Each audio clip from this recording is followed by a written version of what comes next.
بسم اللہ الرحمن الرحیم۔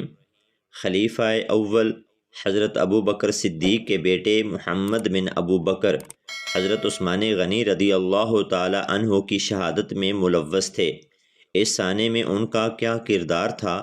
اور جب حضرت سیدنا عثمان غنی رضی اللہ تعالی عنہ کی اہلیہ سیدہ نائلہ رضی اللہ تعالی عنہا سے پوچھا گیا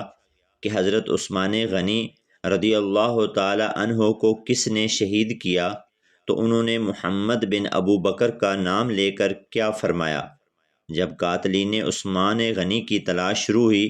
تو حضرت علی المرتضیٰ رضی اللہ تعالی عنہ نے عثمان غنی کی اہلیہ، جو کہ واحد چشمدید گواہ تھی، حضرت عثمان غنی کی شہادت کے وقت ان کو طلب کیا، تو انہوں نے کہا کہ میں نے 3 آدمیوں کو شہادت کے وقت سیدنا عثمان غنی کے پاس دیکھا، اور ان میں سے ایک کو تو میں پہچانتی ہوں کہ وہ محمد بن ابو بکر صدیق رضی اللہ تعالی عنہ تھے، اور باقی دونوں کو میں نہیں پہچان پائی کہ وہ کون تھے اور کس قبیلے کے تھے اور کہاں چلے گئے۔ جب حضرت علی نے محمد بن ابو بکر کو طلب کیا اور ان سے اس واقعے کی تفصیل پوچھی، تو انہوں نے کہا کہ ہاں، میں نے سیدنا عثمان غنی کی داڑھی مبارک کو پکڑا تھا، جھنجھوڑا تھا، لیکن میں اپنے اس کیے پہ شرمندہ تھا۔ جب انہوں نے مجھے شرم دلائی تو میں وہاں سے نادم ہو کر چلا گیا۔ باخدا میں ان کی شہادت میں ملوث نہیں، اور میں اپنے اس گناہ پر اللہ تعالیٰ سے معافی کا طلبگار ہوں۔ محمد بن عبداللہ سیدنا ابو بکر صدیق کے بیٹے، ان کی والدہ کا نام اسماء بنت امیس تھا،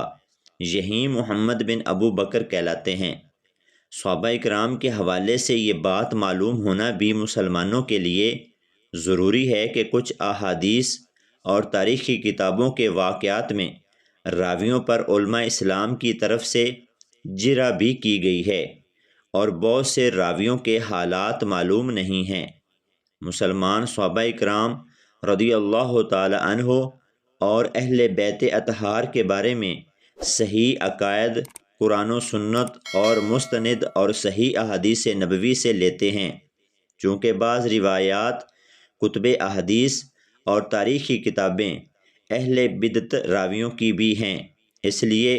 قابل اعتبار نہیں، کیونکہ علماء اسلام نے بدعت سے نسبت رکھنے والی روایات کو مردود و مذموم قرار دیا ہے۔ جب ابو بکر صدیق حجۃ الوداع کے موقع پر رسول کریم صلی اللہ علیہ وآلہ وسلم کے ساتھ حج کرنے کے لیے نکلے، ان کے ساتھ ان کی اہلیہ اسماء بنت امیس بھی تھی۔ جس وقت وہ مقام ذوالحلیفہ پہنچ گئے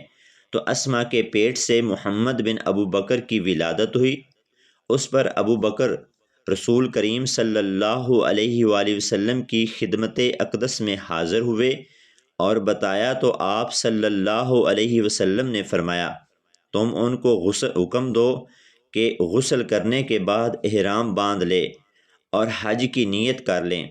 پھر حج بیت اللہ کے طواف کے علاوہ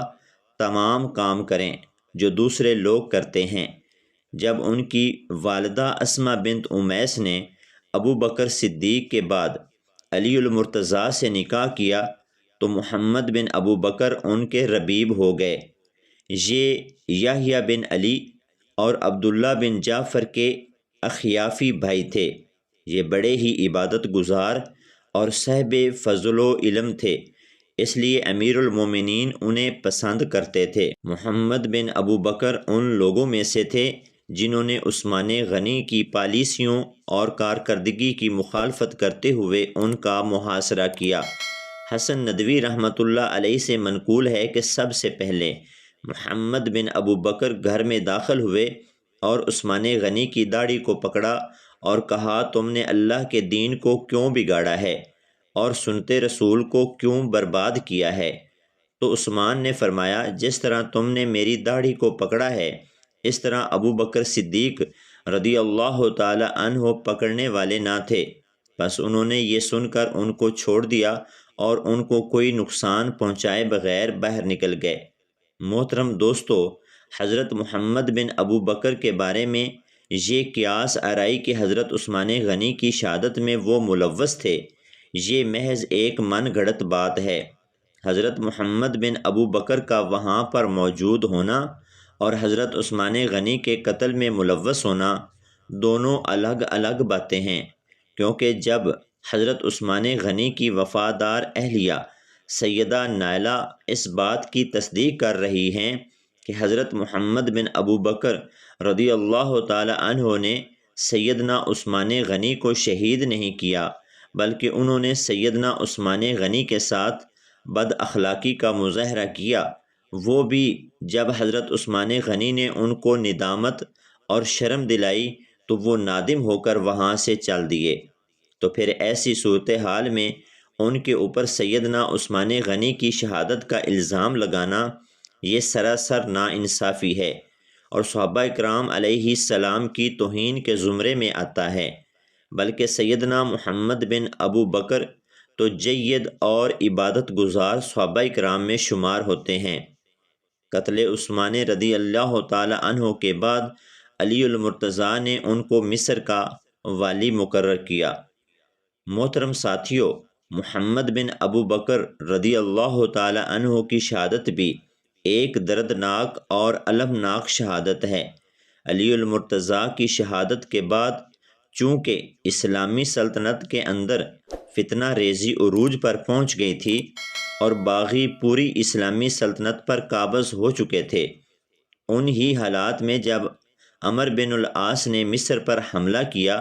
تو محمد بن ابی بکر کو شکست ہوئی تو انہوں نے ایک غار میں پناہ لی۔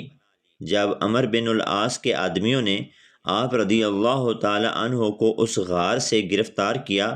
تو عمر بن العاص نے آپ پر طرح طرح کے مظالم ڈھائے۔ آپ کی شہادت کے بارے میں کچھ راویوں کی متضاد رائے ہے۔ ابن جوزی اور ابن رازی کے مطابق آپ کو اس غار کے دہانے پر سر قلم کر کے شہید کیا گیا، جبکہ امام زہری فرماتے ہیں کہ آپ کو گلا دبا کر بے دردی سے شہید کیا گیا۔ اس کے بعد ان کی میت کو ایک مردہ گدھے کے پیٹ میں ڈال کر جلا دیا گیا۔ اسی طرح عمر بن خدیج کے قتل کرنے اور عمر بن العاص کے بھوکا رکھ کر ہلاک کرنے کی